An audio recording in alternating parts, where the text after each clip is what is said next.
Hey guys, Claire here, and in today's video, we're going to talk about all things Harry and Meghan. Now to start off, Suits has officially surpassed over 3 billion viewing minutes. 3 billion. That's insane. Now, last week we got to see Harry and Meghan and Mama Doria having a good old time at Beyonce's concert. We also saw that Meghan went back for a second round. Not just Meghan, Mama Doria was there as well. We got to see Harry enjoying a soccer game.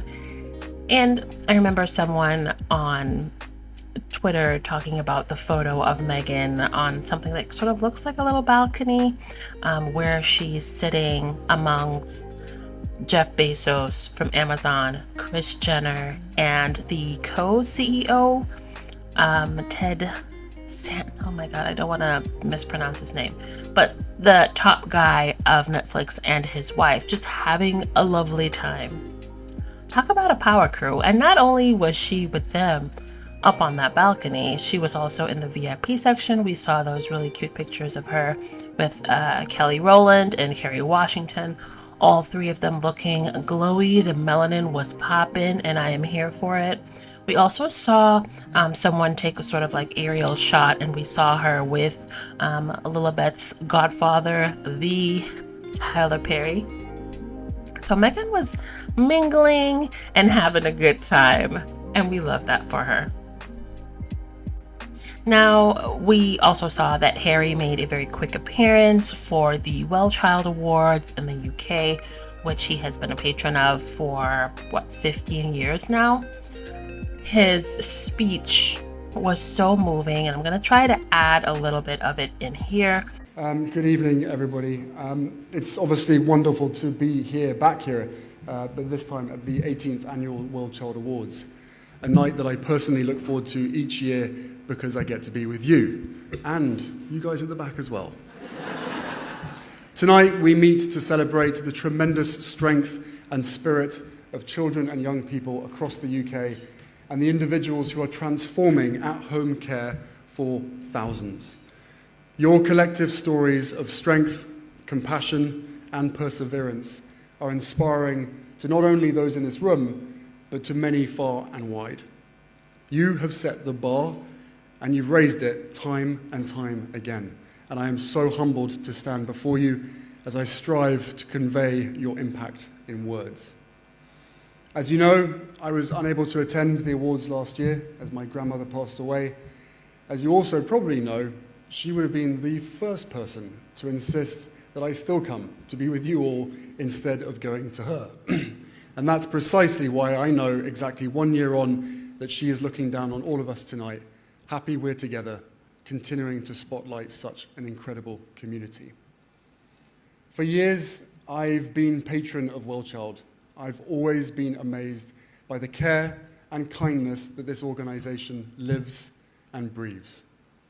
I've spoken with countless families who have shared such gratitude for the comprehensive, around-the-clock support that they've received from Well Child's family network.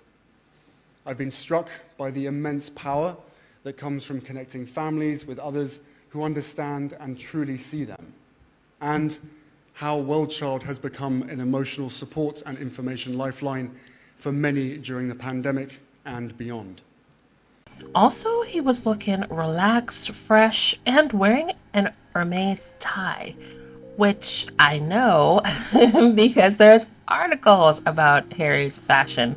And I don't know about you guys, but I've been seeing a lot more articles about Harry's fashion since he stepped back from being a senior working royal. His fashion game has definitely elevated. I mean, he's rocking Dior and Hermes. So, gone are the days of TK Maxx clearance rack shopping. Now, it's so nice to see Harry interacting with the children of the Well Child Awards and their families. He's just so warm and jovial, definitely gives off Princess Diana vibes in male form. It was cute to see one of the little kids even giving him a gift. So sweet. Now, of course, ITV's Chris Ship was on the scene to take it all in. And every time I see him pop up when it relates to covering Harry and Meghan, I can't help but chuckle, because when they stepped back in 2020, he was like, you know what, I'm done. I'm not going to be covering them anymore. Chris, you go out of your way to get a glimpse of Harry and Meghan. What are you doing? What are you doing, buddy? Just admit that you missed them and you're mad that they left.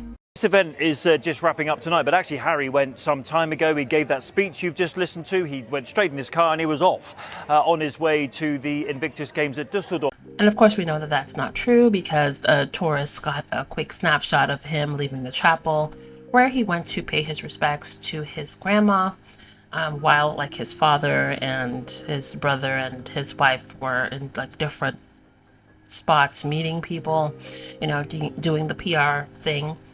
And of course, after it was revealed that Harry is seemingly the only royal to actually go there to her resting place, then, you know, the slew of PR stories from the unnamed palace sources had to say, oh yeah, they went, you know, at different times to do that.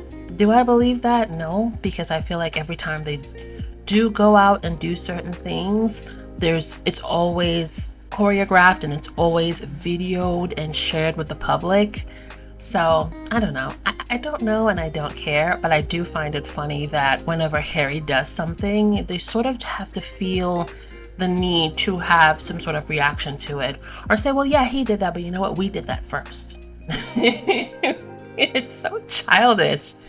I don't know. I think the PR for the palace, it needs a lot of work, because it seems to be very ego driven as opposed to being substantive. But, you know, that's just my opinion. Now, this week we found out that 5 retired officers pled guilty to sending offensive and racist messages concerning Meghan Markle. And there were a lot of other things that were unsavory in those WhatsApp messages exchanged between those officers. And again, I just have to like roll my eyes, because this is not the first time we've seen officers engaged in some racist communication concerning Harry and Meghan especially. And this is just one in a slew of instances of racism directed at Meghan Markle from highest spaces of the UK establishment, the cops. You've had situations with the family, you've had, well, lots of situations with the UK press. Yet you'll still have people of the UK press and some of these royalists on social media saying, oh, Meghan never experienced any racism in the UK. Like, never. It's the least racist place in the world. Every place you go to has racism. Let's just keep it real. But sure, she never experienced any racism in the UK. Wink, wink. Now Harry is finally in Germany. We've gotten to see little videos of him from Gala, France on TikTok. Also, we've seen a lot of people, the Invictus Game Foundation and some of the participants showing photos of Harry, taking selfies with them. He's meeting with the international volunteers and a lot of the competitors. The Invictus Games starts tonight. And I am so excited. I can't wait to see the games. And of course, you know, I can't wait to see Meghan, and I can't wait to see Meghan's wardrobe. Yes, I am very much a fashion girly, and I look forward to seeing that. There was even an article, I can't remember where it's from. I'll try to add a snippet of it in the video, talking about the Meghan effect.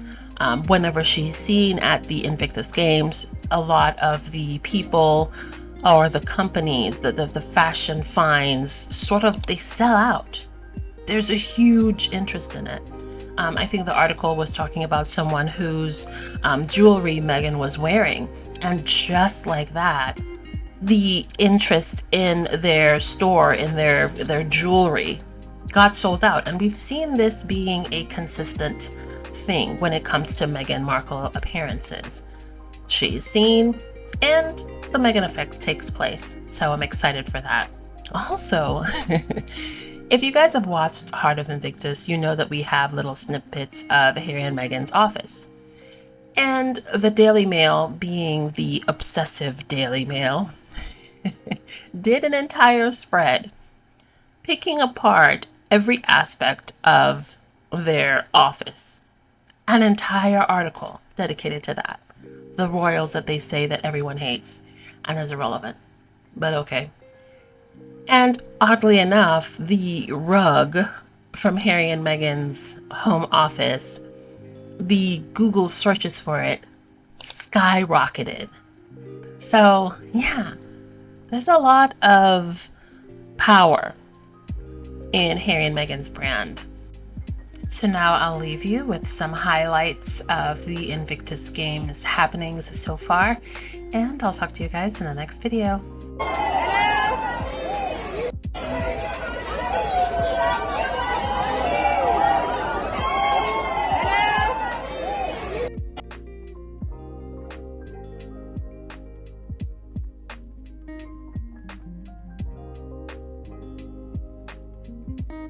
Imagine being Prince Charles, right?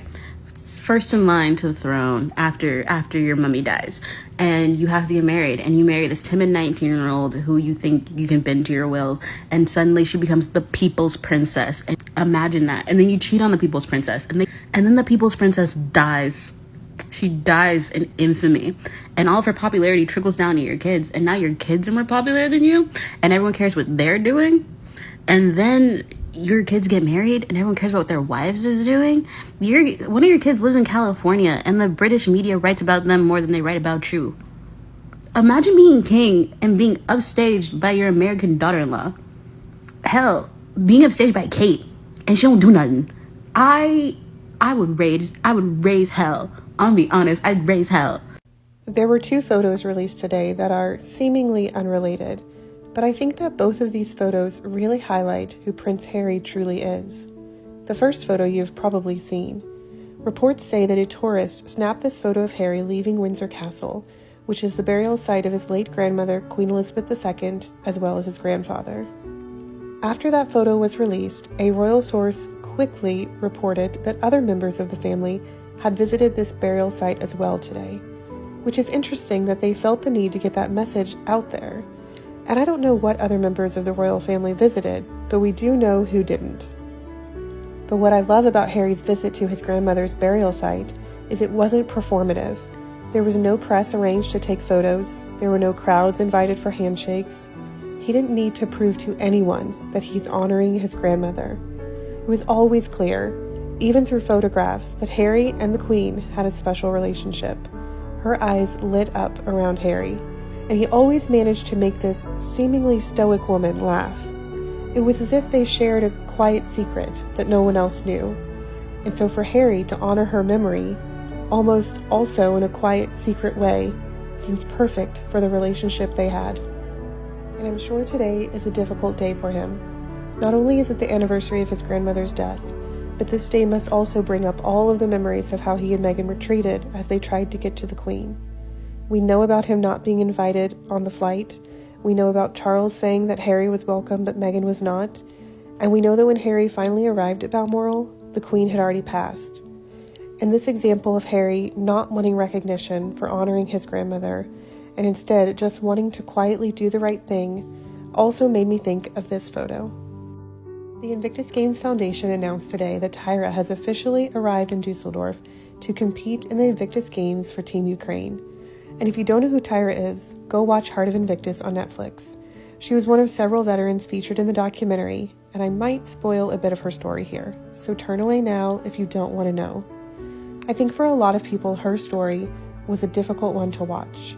If you've never served in the military or lived in a war zone, it might have been quite jarring to see the footage that she filmed of the attacks on Ukraine.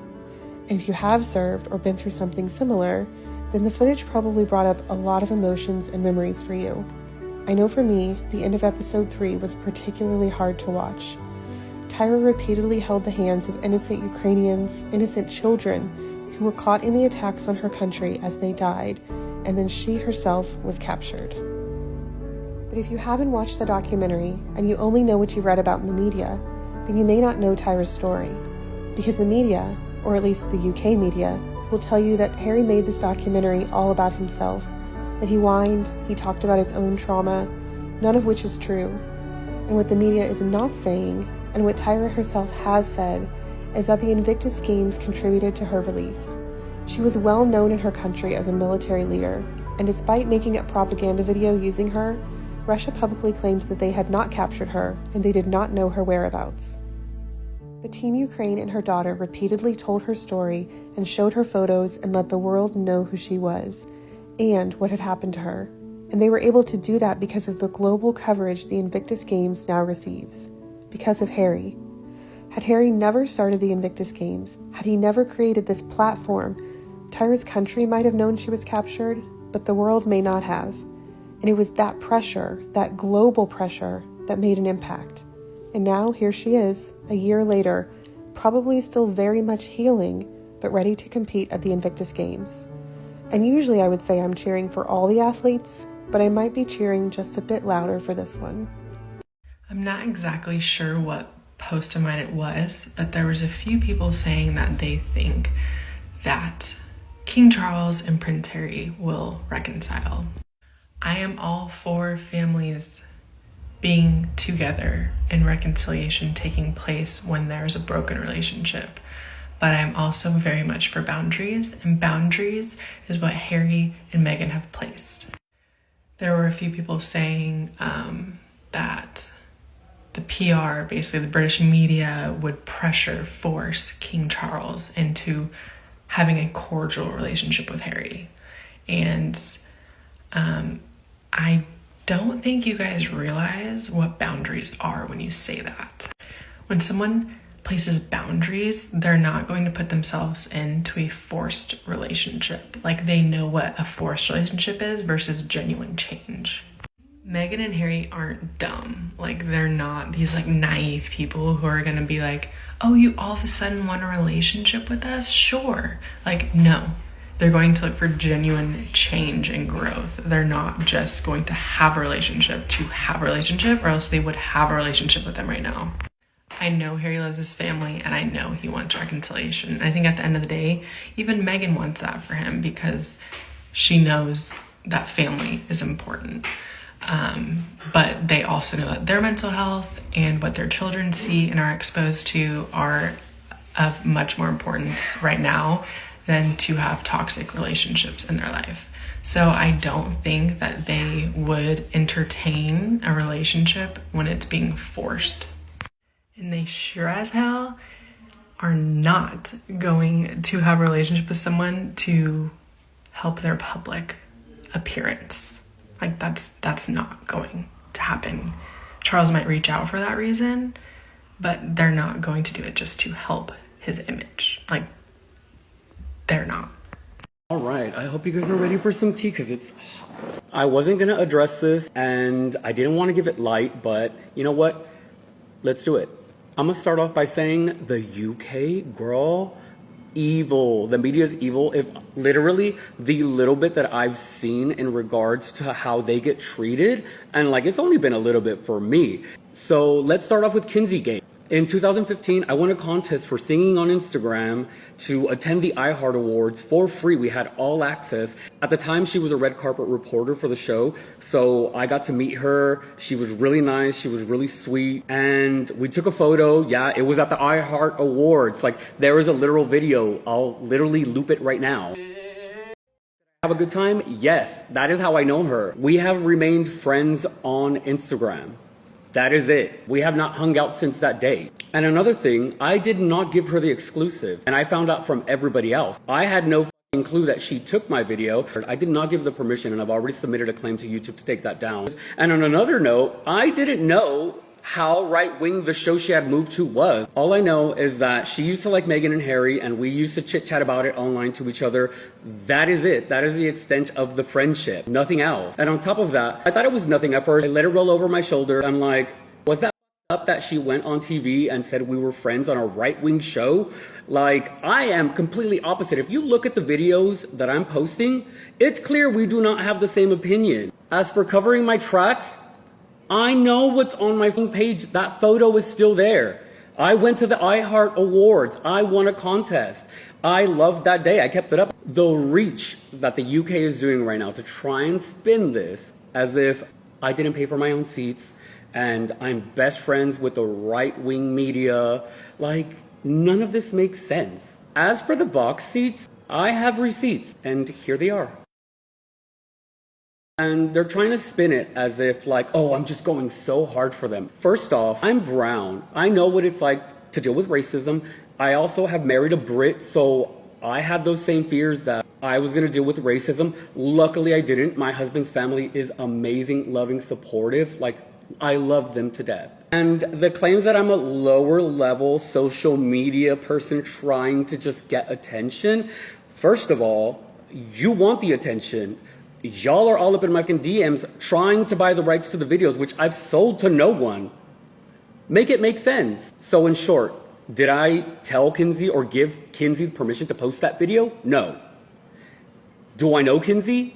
Yes. Do I agree with what Kinsey says? Do I agree with her views? No. Do I think that she took the opportunity to try and use the situation to paint a picture a certain way? 100%. But at the end of the day, you're going to believe whatever you want to believe, so that's just the facts.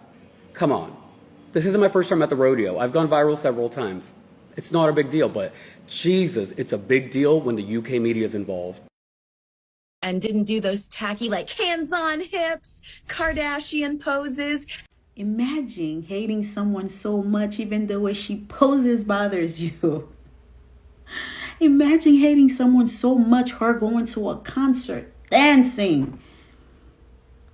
Like what people do when you go to a concert. You dance, you listen to the music. Bothers you. It's global news. Imagine you hating someone so much, you lie about knowing the guy who posted the video just so you could use it and get on TV to spread hate about this woman that you never even met. How pathetic is that? Are you that desperate for fame that you're willing to lie and spread hatred? Be very careful. I know you said their marriage might end in divorce. Be very careful what you put out. The power of the tongue. I didn't know I needed this in my life, but I would cherish it until eternity. Like Carrie, Kelly, and Megan. Thanks for watching. Don't forget to like and subscribe. Also, hit that notification bell.